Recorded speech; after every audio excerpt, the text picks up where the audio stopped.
Hi guys, Mike Ryan from Fastball USA Training Centers. How you doing? If you need more information on our programs, check out our website at fastballusa.com.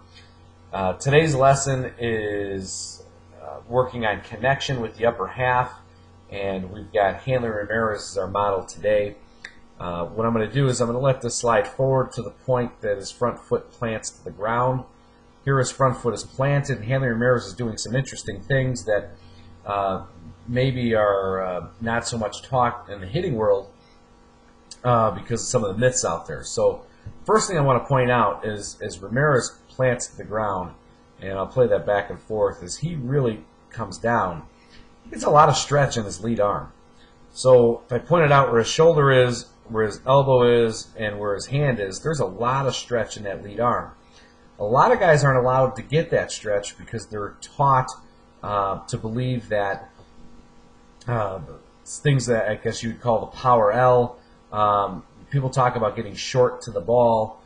So therefore, a lot of hitters, what I've noticed nowadays, really don't get their hands back as well as they should. You'll notice his hands being clearly behind his shoulders, which to me, this is where all the greatest hitters are very similar at foot plants. When the front foot plants to the ground, you're going to notice all hitters getting their hands back to a point where they can really look at it like a rubber band. They're stretching the rubber band and then releasing it after they've started to rotate their hips. So first thing is getting the hands back and then stretching the lead arm. Second thing is you're also going to notice that the bat head is going back towards his head. Now the reason for that bat head to go back towards the head is because once you get that stretch, the next step is to get that wrist cocked. That bottom wrist is cocked, which actually sends the bat head back towards him. And then if I play this out a little bit and notice as he rotates, you're going to notice how, watch his lead arm, his left arm, really initially as he rotates, doesn't change angles. It kind of stays fixed to where it was as he planted. So as he's planting, look at his lead arm, and now initially as he starts to rotate, his lead arm basically stays the same. This is very, very important with creating what I would refer to as effortless power. So at foot plant, his wrists are cocked. And as he starts to rotate his shoulders, his wrists stay cocked as well. As he starts to rotate, you still notice that barrel being pointed back towards him and staying almost right behind his head. The term we use is keeping it in line with the spine. So his bat head stays in the middle of his body as he starts to rotate, and the wrists stay cocked. That's a very important movement in terms of staying connected and staying short to the ball.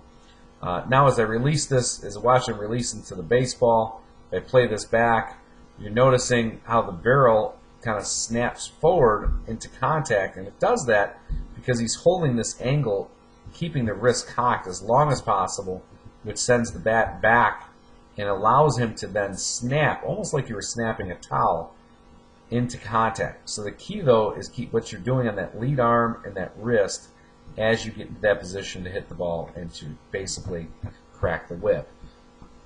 From a different angle, and a different way to put it is, you always hear about people talking about staying inside the ball, or specifically keeping the hands inside the ball. To me, I don't know, it's almost virtually impossible to get your hands around the ball, so I never really understood hands inside the ball. So the hands are going to stay inside the ball no matter what.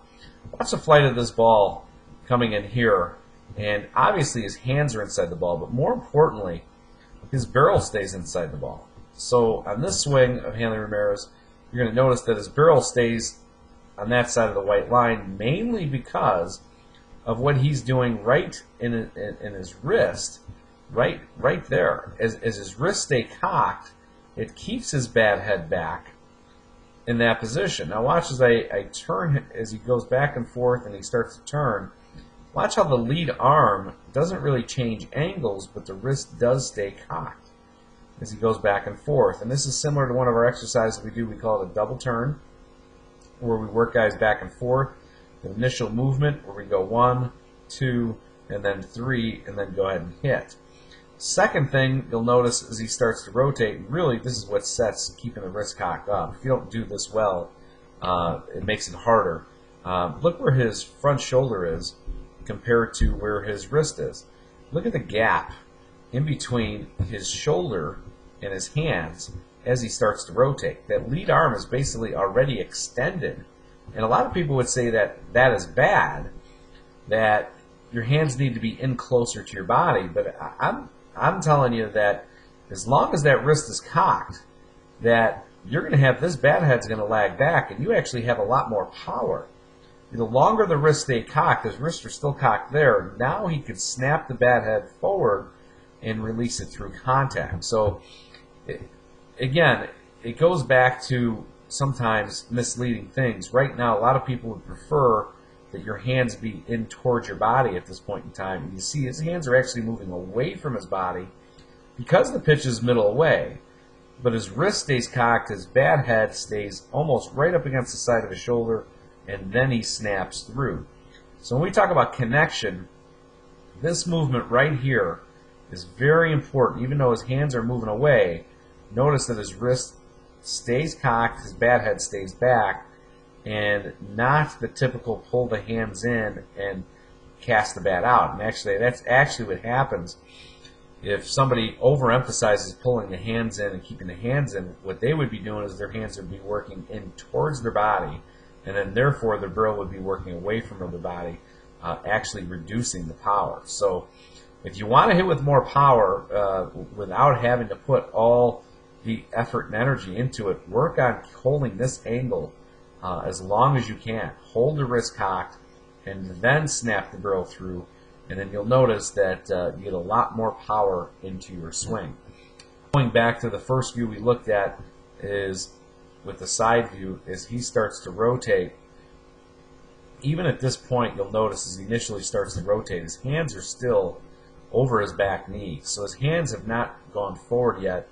He's really holding back, and there's the angle of staying wrist cocked and connected right there, and then he can produce that snap into a swing. So your hands should work with your body, not against your body. Work the wrist is an important part of releasing the bat head and creating more power, and that's something you should be practicing almost every day. At Fastball, what we do is we call it 5-minute fundamentals.